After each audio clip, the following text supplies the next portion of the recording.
ஆனா உங்கள அறிமுகப்படுத்திங்க. உங்க பேர் என்ன? எந்த தொகுதியினுடைய வேட்பாளரா நிக்கிறீங்க? என்ன படிச்சிருக்கீங்க? வணக்கம். ஜெகதீஷ் சந்தர். பிஇ எல்எல்பி படிச்சிருக்கேன். நான் துணை பேராசிரியரா வேலை பார்த்துருக்கேன்.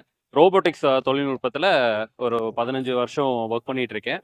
திருவிக சட்டமன்ற தொகுதியில இந்த முறை களம் இறங்கியிருக்கேன்.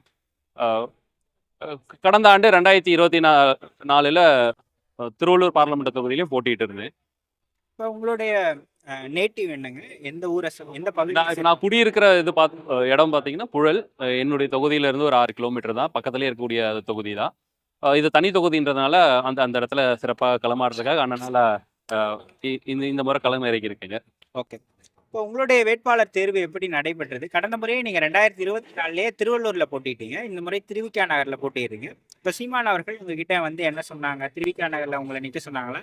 இல்ல அந்த வேட்பாளர் தேர்வு எப்படி நடைபெற்றது? அதை பத்தி சொல்லுங்க. வழக்கமா வேட்பாளர் தேர்வு அப்படின்னு பார்த்தீங்கன்னா எவ்வளோ கட்சிக்கு கொடுப்பீங்க, எத்தனை கோடி கொடுப்பீங்க, தொகுதிக்கு எத்தனை கோடி செலவு பண்ணுவீங்கன்னு கேட்பாங்க. ஆனால் நாம் தமிழர் கட்சியில் மட்டும்தான் எவ்வளோ டிகிரி வச்சிருக்கீங்கன்னு கேட்பாங்க. நான் 3 டிகிரி முடிச்சிருக்கேன். அண்ணனுக்கு ஏற்கனவே அது பரிச்சயமான ஒரு முகம் தான். 2024 தேர்தலில் பார்த்துருக்கோம். இந்த முறை பார்க்கும்போது இங்கே சில பிரபலங்கள் இந்த தொகுதியில் இறங்க போகிறதுனால ஆண் வேட்பாளராக இங்கே இருந்தால் களம் நல்லா இருக்கும்ன்றதுனால அண்ணனுடைய விருப்பத்தினால இங்கே போட்டிடுறேங்க. திருவிக நகர் தொகுதியை நீங்க போய் களத்தை பாத்தீங்களா? அங்க என்னென்ன பிரச்சனைகள் இருப்பதாக நீங்க நினைக்கிறீங்க? இருக்கிறதுலே ரொம்ப சின்ன தொகுதி. நமக்கு ஒரு பெரிய விஷயம், பாசிட்டிவான விஷயம்னு பார்த்தீங்கன்னா, நடந்து போனால் அந்த தொகுதியை ஒரே நாளில் பார்த்துடலாங்க. வெறும் 6 வட்டம் தான். 1,80,000 வாக்குகள் மட்டும் தான் இருக்காங்க. ஐநாவரத்துலேருந்து ஆரம்பித்து அப்படியே போகும்போது பட்டாளம், புளியந்தோப்பு, பெரம்பூர் இந்த இந்த பகுதிகளில் தான் இருக்குது. இது வந்து ஒரு சிட்டியில் இருக்கக்கூடிய ஒரு சின்ன தொகுதி. அதிகமாக வந்து கூலி வேலை செய்யக்கூடிய மக்கள் தான் அங்கே அதிகமாக இருக்காங்க. சில இடத்துல மட்டும் மிடில் கிளாஸ் இருக்காங்க. சில அப்பார்ட்மெண்ட்லாம் இருக்குது, இல்லைன்னு மறுக்கிறதுக்கு இல்லை. ஆனால் அது வந்து பார்த்தீங்கன்னா 6ல் 1% தான், ஒரு பங்கு தான் இருக்காங்க. இங்கே இருக்கக்கூடிய மக்களுக்கு பிரதான பிரச்சனை குறுகலான சாலைகள், போக்குவரத்து நெரிச்சல், தண்ணியில் எப்பவுமே குடி தண்ணியில் வந்து வந்து இந்த கால்வாய் தண்ணி கலந்து வர்றது, நல்ல தண்ணி கிடையாது இங்கே. இதுதான் மக்களுடைய பெரும் பிரச்சனை. 2வது, இங்கே பட்டா கிடையாது. நிறைய பேருக்கு வந்து இங்கே பட்டா இல்லை. இது ஒரு பெரும் குறையாக இருக்கு. இத்தனை வருஷம் திராவிட கட்சிகள், பெரும் கட்சிகள், ரெண்டு திராவிட கட்சிகளையும் இங்கே ஆண்டிருக்காங்க. ஆனால் மக்களுக்கு எந்த பெரும் மாற்றமும் வந்தது கிடையாது. இந்த முறை வந்து நாம் தமிழர் கட்சி களத்தில் இறங்கி நல்ல வீரியமாக செயல்படுவோம். ஏற்கனவே இந்த தொகுதியில் 2024ல் 10% வாக்குகள் வாங்கியிருக்கோம். 10இருந்து எங்களுக்கு வந்து 20% போகிறதுக்கான சாத்தியக்கூறுகள் ரொம்ப சாதாரணமாகவே இருக்கு. நாங்கள் இலக்கு நோக்கி தீவிரமாக வேலை பார்த்துட்டு இருக்கோங்க. இப்போ சென்னையில பெரும்பாலான பகுதிகள், இந்த பெரும்பாலான தொகுதிகள் வந்து திமுக வசம் இருக்கக்கூடிய தொகுதிகள், திமுக ரொம்ப வலுவாக இருக்கக்கூடிய தொகுதிகள் தான். இப்போ நீங்க போட்டியிட திமுக நகர் கூட தாயகம் கவி அவர்கள் சட்டமன்ற உறுப்பினராக இருக்கிறார். அவர் 2 முறையாக அங்கே எம்எல்ஏவா இருக்கிறார். ஸோ அந்த களச்சூழலில் எப்படி பார்க்குறீங்க? அந்த மக்கள்கிட்ட நீங்கள் என்ன மாதிரி கன்வின்ஸ் பண்ணி உங்களுக்கு வாக்குகளை கேட்க போறீங்க? வட தமிழகத்துல திமுகக்கு ஆதரவு அதிகம் அப்படின்ற சொல்றதை விட இங்க இருக்கக்கூடிய ஆதி தமிழர்களும் பட்டியலின மக்களும் தான் இவங்களுக்கு வந்து ஒரு பெரிய பேக்கிங் கம்யூனிட்டியா இருந்திருக்காங்க. அதனால மட்டுமே தான் திமுக இங்க வந்து ரொம்ப ஸ்ட்ராங்கா இருக்காங்க. ஒரு பேச்சுக்கு விசிகா மட்டும் அந்த கூட்டணியிலேருந்து வெளியே வந்துருச்சுன்னா திமுக வந்து தரமட்டம் ஆயிடும்ன்றதான் ஒரு ஆணித்தனமான உண்மை. இது இப்போ பலம் வந்து யார்கிட்ட இருக்கு அப்படின்னு பார்த்தால் திமுக கிட்ட தான் இருக்கான்னா கிடையாது, மக்கள் கிட்ட இருக்கு. இந்த மக்கள் தொடர்ந்து விசிகாவும் அதனால திமுகவும் ஆதரவு கொடுக்கறதுனால மட்டும்தான் இந்த ஒரு பெரிய மேஜர் ஓட்டை அவங்களால வாங்க முடிஞ்சிட்டு இருக்கு. ஆனால் ஓட்டை வாங்கிட்டு இந்த மக்களுக்காக இவங்க ஏதாவது பண்ணியிருக்காங்களா கிடையாது. பக்கத்தில் இருக்க அண்ணா நகர்ல இருக்கக்கூடிய சலுகைகளும் ஃபெசிலிட்டிஸ் இன்ஃப்ராஸ்ட்ரக்சர் இங்கே இருக்கானா கிடையாது. இங்கே வந்து பார்த்தீங்கன்னா ரோடு வந்து ரொம்ப சின்ன ரோடு தான் இருக்கு, பாலங்கள் கிடையாது. மாதிரிக்கு ஒன்று பண்ணியிருக்காங்க. மாதிரி பள்ளிக்கூடம், மாதிரி ஹாஸ்பிட்டலு இந்த தொகுதிக்கே ஒன்று தான் இருக்கு. இது மட்டும் இல்லாமல் இங்கே மக்களை வந்து பார்த்தீங்கன்னா ஒரு வெறும் ஓட் பேங்காக மட்டும் தான் பார்க்குறாங்களே தவிர அவங்களுக்கான பிரச்சனைகளை தீர்க்கறதுக்கான நடவடிக்கை யாரும் எடுக்க மாட்டாங்க. வழக்கமாக ஒரு வேட்பாளர் 10 வருஷம் தொடர்ந்து இருந்தாருன்னா மக்களுக்கு அவர் மேலே வந்து ஒரு அதிருப்தி வரும். இந்த முறை வந்து திமுகவுக்கு மேலே ஒரு அதிருப்தி இருக்கிறத வந்து நம்மளால நல்லா பார்க்க முடியுது. அதில் வந்து மாற்றம் வரும்னு நினைக்கிறேங்க. ஓகே. இப்போ நிறைய சென்னை எடுத்துக்கிட்டீங்கன்னா எப்போ மழை பெய்ஞ்சாலும் ஒரு பிரச்சனையை சந்திக்கக்கூடிய ஒரு மாவட்டமாக இருக்கு. ஆனாலும் கூட சென்னையில எப்பயுமே திமுக வலுவான பர்ஃபார்மன்ஸ் தான் கொடுத்துருக்காங்க. நீங்க எந்த தேர்தல் எடுத்துக்கிட்டீங்கன்னாலும் சென்னையில அந்த மக்கள் திரும்ப திரும்ப திமுகவை நோக்கியே போவதற்கான காரணங்கள் என்ன? அதை எப்படி மாத்தலாம் அப்படின்னு நினைக்கிறீங்க?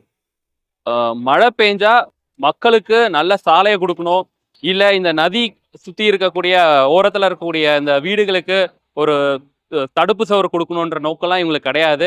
மழை பெஞ்சா பன்னு ரொட்டிக்கும் இந்த காசு 1000 ரூபா கொடுக்கறதுக்கும் மக்கள் கையேந்தி நிக்கணுன்ற ஒரு நிலையா தான் இத்தனை வருஷமா வச்சுட்டு இருக்காங்க. மக்களும் அந்த காசு கொடுக்குறானே 1000 ரூபா கொடுக்குறானே இவன் நல்லவனா தான் இருப்பான் நம்பி நம்பி திரும்ப போட்டுக்கிட்டே இருக்காங்க. இந்த முறை சொல்லவே தேவையில்லை. 5000 ரூபா காசு கொடுத்துருக்காங்க. 5000 ரூபா வந்து கண்டிப்பா மக்கள் மனதில் இருக்கும். இந்த மக்கள் கிட்ட இந்த பணத்தை காட்டி இவங்க வந்து ஜெயிச்சிடலாம்னு நினைக்கிறாங்க. மக்கள் காசை வாங்கிட்டு செய்ய வேண்டியதை நல்லா செஞ்சுடுவாங்கன்னு நான் நம்புறேங்க. ஓகே. இப்ப எங்களுக்கு ஒரு 3000 ரூபாய் கொடுத்தாங்க. அது இல்லாம இப்ப ஒரு 5000 ரூபாய் அதுக்கப்புறமா போட்டாங்க. அதுக்கப்புறமா இப்ப ஒரு நேத்துக்கு ஒரு 2000 ரூபாய் ஒரு 35 லட்சம் மக்களுக்கு போட்டிருக்காங்க. இதெல்லாம் வச்சு மக்களுடைய வாக்குகளை எளிமையா வாங்கிட முடியும், இல்ல வாங்கிட முடியும் அப்படின்னு அரசாங்கம் நம்புறாங்க. அதையும் எதிர்த்து நீங்க வாக்குக்கு காசே கொடுக்க மாட்டீங்க. அப்போ ஒரு மிகப்பெரிய சவாலாக இருக்கும் இல்லையா கண்டிப்பா. சூழ்நிலை. அதை எப்படி கையாள போறீங்க? எப்படி மக்களை கன்வின்ஸ் பண்ணுவீங்க எனக்கு வாக்களிக்கணும் அப்படின்ட்டு? மக்களுக்கு 1000 ரூபா கொடுக்கறது போய் 5000 ரூபா கொடுக்கறது போய் 10,000 ரூபா கொடுக்குற நிலைமைக்கு வந்துட்டாங்க. இது பீகார்ல நடந்திருக்கு, உத்தரப்பிரதேசில் நடக்குது, இப்போ தமிழ்நாட்டிலேயே நடக்குது. இதை வந்து அவங்க சம்பாரிச்சு அரசாங்கத்தை நல்லா நிர்வாகம் பண்ணி அவங்களுடைய கஜானா ஃபில்லாகி இருந்து மக்களுக்கு எடுத்து கொடுத்தா இது பிரச்சனை கிடையாது. அவங்க வேற ஏதோ ஒரு துறையில் இருக்க காசு எடுத்து கடனாக கொடுத்துருக்காங்க. இதுதான் இங்க இருக்கக்கூடிய பிரச்சனை. நான் உதாரணம் ஒரு சின்ன நம்பர் மட்டும் சொல்றேன். 6000 கோடி, நீங்க 6000 கோடிக்கு ஒரு நிறுவனம் கட்டணும், ஒரு இன்ஜினியரிங் காலேஜ் கட்டணும்னா 10 கோடியில முடிச்சிடலாங்க. அந்த இன்ஜினியரிங் காலேஜ்ல 60 பேர் வேலை பார்க்க முடியும்.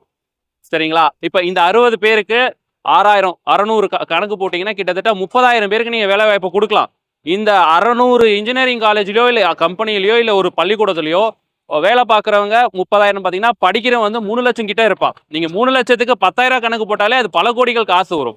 நீங்க செலவு பண்றதை எப்படி செலவு பண்ணணும்னா அதுல இருந்து வருமானம் வர மாதிரி நீங்க செலவு பண்ணிட்டு அதை மக்களுக்கு தொடர்ந்து கொடுக்குற மாதிரி வேலை வாய்ப்பா கொடுத்துருந்தால் நான் வந்து உண்மையிலேயே கடன் பட்டதுல ஒரு லாஜிக் இருக்கும். ஆனா நீங்க என்ன பண்றீங்க, யாரோ வீட்டு காசு எடுத்து சும்மா கொடுத்துட்டு போயிருங்க. முன்னாடியெல்லாம் என்ன பண்ணுவோம், இவன் கொள்ள காசு திருட்டு வேலையை பார்த்து ஊழல் பண்ணி காசை சேர்த்து வச்சுக்கிட்டு மக்களுக்கு கொடுத்து வாக்கு வாங்கிட்டு இருந்த ஸ்டைல் போயிட்டு மக்கள் காசையே எடுத்து மக்களுக்கே கொடுத்துட்டு நீங்க வாக்கு போடுங்க, எங்களுக்கு ஓட்டு போடுங்க, நாங்க உங்களுக்கு நல்லது பண்றோம்னு நினைக்கிறாங்க.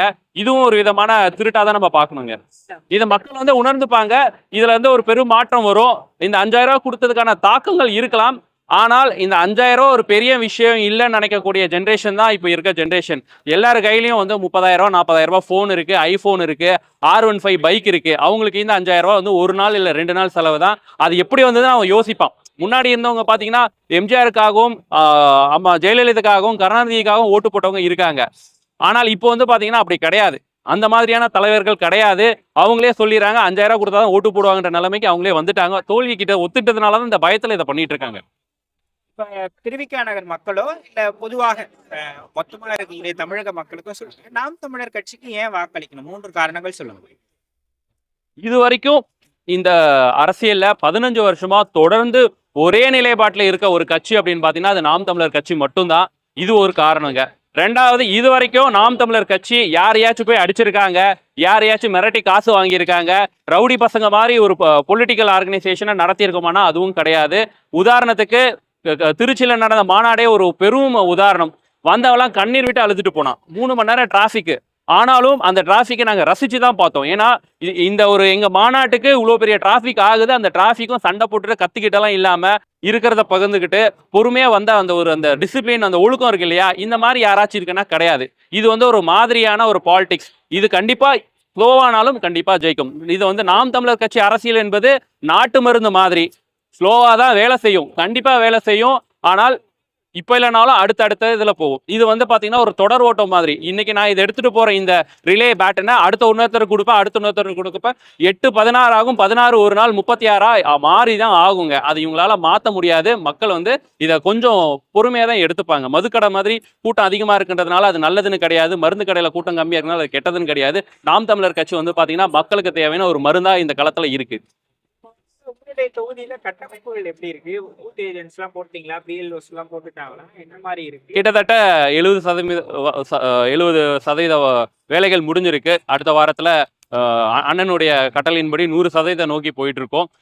இது வந்து சின்ன தொகுதி, 223 பூத்து தான் இருக்கு. அதனால வந்து பாத்தீங்கன்னா எங்களுக்கு அது ஒரு பெரும் சுமை கிடையாது. சிறப்பாக பண்ணுவோங்க. உங்களுடைய பயணத்துக்கு என்னுடைய அன்பும் வாழ்த்துக்களும். நன்றி. வணக்கம்.